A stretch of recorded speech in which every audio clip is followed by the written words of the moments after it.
الحمد لله الذي أبدى الأفلاك والأرضين والصلاة والسلام على من كان نبيا وآدم بين الماء والطين وعلى آله وأصحابه أجمعين أما بعد فأعوذ بالله من الشيطان الرجيم بسم الله الرحمن الرحيم قل إن كنتم تحبون الله فاتبعوني يحببكم الله صدق الله العلی العظیم۔ ایک بار نبی حمد و ثنا دونوں عالم کے مالک و مختار احمد مجتبی محمد عربی مصطفیٰ صلی اللہ علیہ وسلم کی بارگاہ بے کس پناہ میں جھوم جھوم کر اس انداز میں درود پاک پڑھیں کہ ہم یہاں سے پڑھیں۔ عبداللہ کا دلارا گنبد خضرا میں ہمارے درود کو سنیں اور دعائیں بھی دیں۔ پڑھیں اللہ رب محمد صلی اللہ علیہ وسلم عباد محمد صلی اللہ علیہ وسلم علیہ یا رسول اللہ صلی اللہ علیہ وسلم۔ شاعر کہتا ہے کہ محمد سے وفا تو نے تو ہم تیرے ہیں، کہ محمد سے وفا تو نے تو ہم تیرے ہیں، یہ جہاں چیز ہے کیا لوح قلم تیرے ہیں۔ حضور کی محبت ایمان کی اصل نشانی ہے۔ ایمان کی اصل نشانی کیا ہے؟ حضور کی محبت ہے۔ بغیر حضور کی محبت کے بندہ مومن ہو ہی نہیں سکتا۔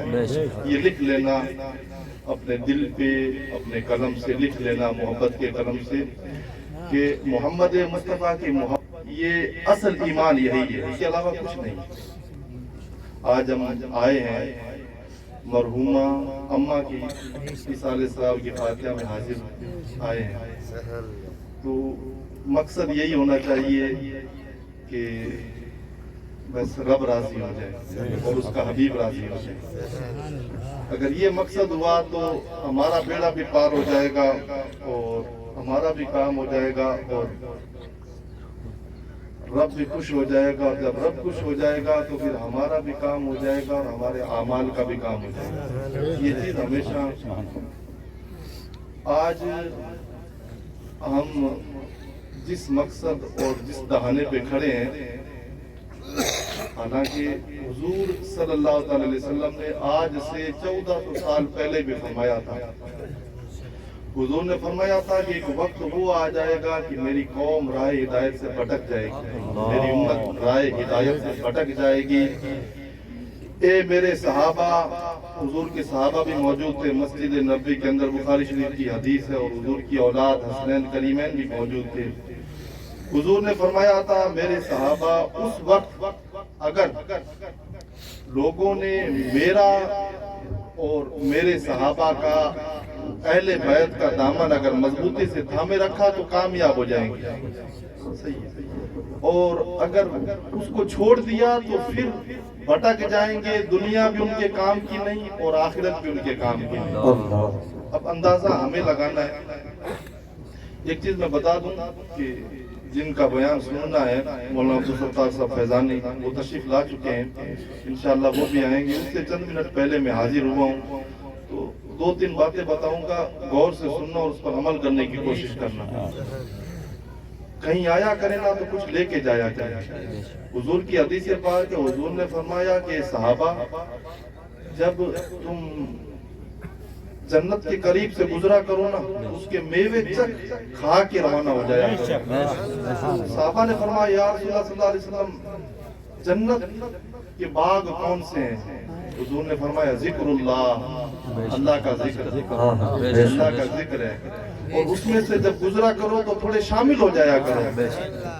تھوڑے شامل ہو جاؤ گے تو اللہ تمہیں پسند کر لے گا، اور جب اللہ پسند کر لے گا تو تمہاری دنیا بھی کامیاب ہو جائے گی، تمہاری آخرت بھی کامیاب ہو جائے گی۔ تو یہ محفلیں جو ہیں یہ بندے کو اللہ اور اس کے حبیب سے قریب کرتی ہیں، اللہ اور اس کے حبیب سے قریب کرتی ہیں۔ آج ہمارے جو معاملات ہیں، ہم جس مقصد پہ کھڑے ہیں، جس دہانے پہ کھڑے ہیں، اللہ بچائے، ہمارے طعن و تشنیع اتنے بڑھ چکے ہیں۔ کل کی بات ہے، ایک بندے کے پاس بیٹھا تھا اور اس نے اپنی تکلیفیں پریشانیاں گرانا شروع کی کہ حضرت اس وجہ سے پریشان ہوں، اس وجہ سے پریشان ہوں، پریشانیوں میں بڑا ملبوس ہوں۔ میں نے اس کے سامنے ایک ہی بات رکھی، میں نے کہا کہ آج سے 1400 سال پہلے ایک ہستی تشریف لائی تھی جنہیں ہم محمد رسول اللہ کے نام سے جانتے ہیں. جب دنیا میں پیدا ہوئے تھے تو یتیم تھی, باپ کا سایہ سر سے اٹھ چکا تھا. آپ کا بچپنا جب آیا تو ماں دنیا سے رخصت ہو گئی. اس سے بڑا تو پریشان تو نہیں ہے نا, نہیں. لیکن قرآن مجید فرقان حمید پورا کھنگال کے دیکھ سکتے ہو, سائے ستہ کی جتنی حدیثیں کھنگال کے دیکھ سکتے ہو. حضور نے کبھی شکوہ ہی نہیں کیا, کبھی شکوہ نہیں کیا رب کی بارگاہ میں. کبھی آپ کو کفار نے پریشان کیا, آپ نے کبھی شکوہ ہی نہیں کیا. آپ نے کہا شکوہ کس چیز سے کرے؟ جب اللہ نے اتنی بڑی بڑی نعمتوں سے نوازا ہے تو تھوڑی سی اس کا امتحان آ جائے اور ہم شکوہ کرنا شروع کر دیں. ہمارے معاملات ایسے ہو چکے ہیں. جوان بیٹا دنیا سے رخصت ہو گیا, بندہ کیا پتا کیا کیا کہہ دیتا ہے. غور کریں, غور کرنے کی کوشش کریں.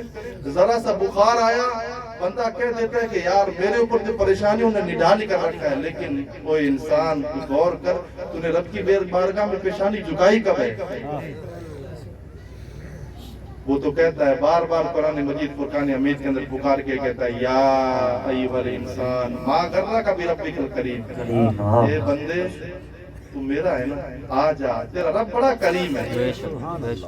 اور ہم اس طریقے سے ہو چکے ہیں کہ جس طریقے سے اونٹ نکیل سے باہر ہو جاتا ہے اور پھر وہ اپنے مالک سے کس طریقے سے بھاگتا ہے. چاہے میں ہوں چاہے آپ ہیں, ہر ایک کے حالات ایک جیسے ہو چکے ہیں. اپنے آپ کو سامنے رکھیں اور محمد رسول اللہ کی زندگی کو سامنے رکھیں, حضور کی زندگی کو سامنے رکھیں. اکیلے تھے, اکیلے. بچپن کا زمانہ ہے, کچھ بڑے ہوئے اکیلے تھے. آپ کو لوگوں نے اٹھانا شروع کیا, آپ کو لوگوں نے گالیاں دینا شروع کی. آج تک حدیث کی کتابوں میں یہ نہیں ملتا ہے کہ حضور نے کسی کو گالی دی ہو, کبھی ذکر ہی نہیں آتا. کچھ بڑے ہوئے, آپ نے اعلان نبوت کیا. نبوت کے اعلان کے بعد آپ مکہ کے اندر صلح حدیبیہ کا واقعہ پڑھ کے دیکھ لیں, علماء بیٹھے ہیں. صلح حدیبیہ کے موقع پر آپ اپنے ساتھیوں کو لے کر مکہ جب تشریف لائے, کفار نے روک لیا اور روک کے گھیرا بندی کر لی. کہا آپ کو عمرہ نہیں کرنے دیں گے, آپ رکو گے, ہمارے کچھ شرائط ہیں. حضور نے فرمایا کہ شرائط ہے تو بیٹھو. حضرت عمر فاروق بھی تھے, حضرت عثمان غنی بھی تھے, حضرت علی المرتضیٰ بھی تھے, حضرت صدیق اکبر بھی تھے. بڑے بڑے جلیل القدر صحابہ تھے جن کی دہشت سے زمین کانپا کرتی تھی. ایسے ایسے صحابہ تھے. حضور نے سب کو کہا خاموش ہو جانا. سب خاموش ہو گئے. صلح حدیبیہ پر فیصلہ ہو رہا ہے, غور کریں. اور فیصلہ کیا ہو رہا ہے کہ کفار کہہ رہے ہیں ہم آپ کو عمرہ نہیں کرنے دیں گے. حضور نے کہا قبول ہے. کیا کہا؟ اللہ کا گھر نہیں جانے دیں گے. حضور نے فرمایا قبول ہے. احرام باندھا ہوا ہے صحابہ کا. آپ سوچیں, حضور خود احرام کے اندر ہے, احرام باندھا ہوا ہے, بیت اللہ سامنے ہے, اور روک دیا گیا. رک گئے اور کہا کہ شرطیں لکھی گئی کہ مدینہ سے جو بھی یہاں آئے گا اسے واپس نہیں کریں گے, اسے قتل کر دیں گے. حضور نے فرمایا قبول ہے. اور مکہ سے جو آپ کے پاس جائے گا اسے آپ واپس کریں گے. حضور نے فرمایا قبول ہے. حضرت عمر تلوار کو میان سے نکالا اور فرمایا یا رسول اللہ, یہ کہہ رہے ہیں کہ مکہ سے جو آئے گا اس کو واپس کرنا پڑے گا. انہوں نے فرمایا عمر صبر کرو, صبر بڑی دولت ہے. فیصلہ ہو رہا ہے, بڑے بڑے شرائط لگ رہے ہیں, آپ کسی کو مسلمان نہیں کر سکتے. حضور نے فرمایا قبول ہے. آپ سوچیں, غور کریں. یعنی جتنے شرائط تھے انہوں نے لگانے کے لگائے. حضور نے ہر ایک شرائط کے بارے میں یہ نہیں کہا میں منع کروں گا. حضور نے فرمایا جو لگانے مجھے منظور ہے. سب نے کہا. لاسٹ میں جب ایک تختی پہ جب نام لکھا ہوا تھا فیصلے کے اوپر, حضرت علی لکھنے والے تھے اور نیچے لکھا محمد رسول اللہ صلی اللہ علیہ وسلم. تو ان کفار نے کہا کہ محمد بن عبداللہ لکھیں, رسول اللہ کو ہٹا دیں. حضور نے حضرت علی سے فرمایا علی اس کو ہٹا دیں. علی نے کہا آقا میرے اندر لکھنے کی طاقت ہے, مٹانے کی طاقت نہیں ہے. محمد الرسول اللہ کو میں مٹا نہیں سکتا ہوں, لکھ سکتا ہوں. حضور آگے کا دور دیکھ رہے تھے, آگے کا زمانہ دیکھ رہے تھے. حضور نے وہ کاغذ لیا, وہ تخت لیا, اپنے ہاتھ سے محمد بن عبداللہ لکھ کے محمد الرسول اللہ کو مٹا دیا.